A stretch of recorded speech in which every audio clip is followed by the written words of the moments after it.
Halo guys, ngobrol sedikit soal MBG lagi. Udah puluhan kali mungkin ya saya membuat video soal MBG, membahas soal MBG sejak zaman kampanye dulu lah. Ya, tapi pernyataan dari Kepala Bappenas ini menggelitik saya seolah membenturkan logika kita soalnya.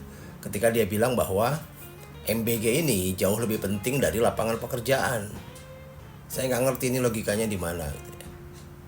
Yang pertama adalah MBG ini dibagikan satu kali di sekolah ya, pagi atau siang tergantung sekolahnya satu kali. Apakah anak ini cuma makan satu kali gitu ya? Ketika orang tuanya nggak bekerja, nggak ada lapangan pekerjaan, apakah hanya anak ini saja yang makan? Bagaimana dengan mereka yang belum sekolah, orang tuanya? Nah, selanjutnya adalah soal program deh misalnya. Program ini kan tercetus ketika masa kampanye. Ya, tiba-tiba aja ada program ini untuk menarik simpati, ya program yang sangat populis dan kelihatannya luar biasa. Saya rasa program ini pun tidak melewati kajian Bappenas sebelumnya. Ya tiba-tiba muncul aja program. Lalu ketika menjabat menang, lalu dipaksakan untuk berjalan tanpa ada kajian sebelumnya, tanpa persiapan yang matang, ya sehingga carut marut lah. Kasus di mana-mana, kekacauan di mana-mana, keracunan ribuan orang, kasus banyak sekali ya, dari vendor-vendor yang nakal, dapur-dapur fiktif ya, ribuan dapur fiktif, penggelapan korupsi di mana-mana ya, karena memang semuanya belum tertata dan dipaksa untuk berjalan. Ini dana untuk MBG ini kan 300-an triliun. Bayangkan, dana sebesar itu tanpa roadmap yang jelas dan dipaksa untuk dijalankan.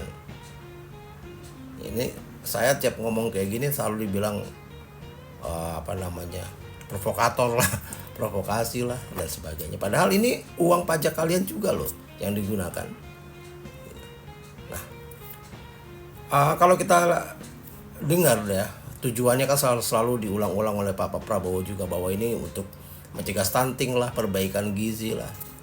Apa yakin?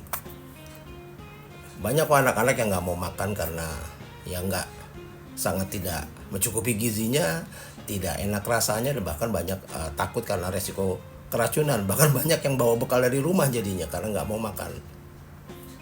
Nah, anyway, soal gizi lah misalnya, anak-anak yang bersekolah, ini biasanya mereka setidaknya ada orang tua yang bisa kasih mereka makan.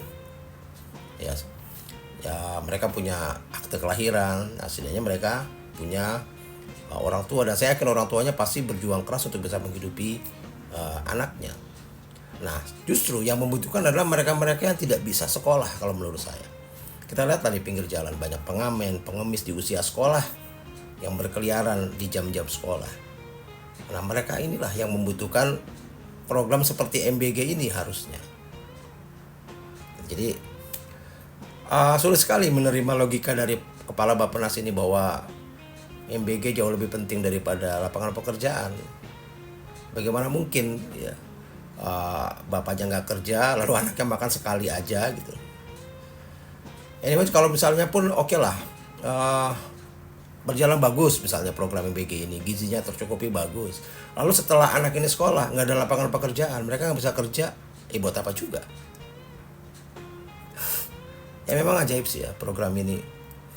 Kalau kita lihat Selios, Indef ini juga membuat riset yang mengatakan bahwa program-program seperti MBG dan Koperasi Merah Putih ini sangat berisiko karena lemah sekali manajemen pengawasan dan SDM-nya. Jadi sangat berisiko besar untuk membuat kerugian yang besar secara finansial kepada negara.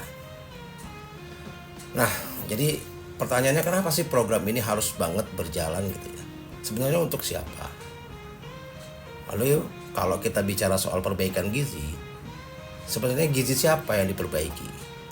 Gizi yang makan atau gizi mereka-mereka yang punya kerjaan? Salam.